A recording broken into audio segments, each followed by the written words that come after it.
Alrighty guys, today we're going to be washing my grandpa's truck. As you can see, it's pretty dirty. It needs a good wash for the winter.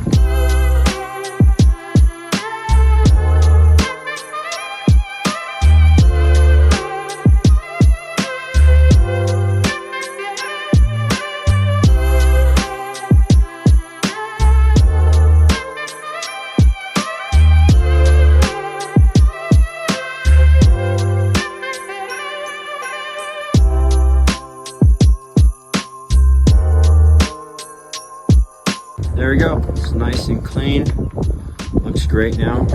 Took a little over an hour, but it's fast, easy, looks good. There you go, thank you guys for watching, like and subscribe, peace.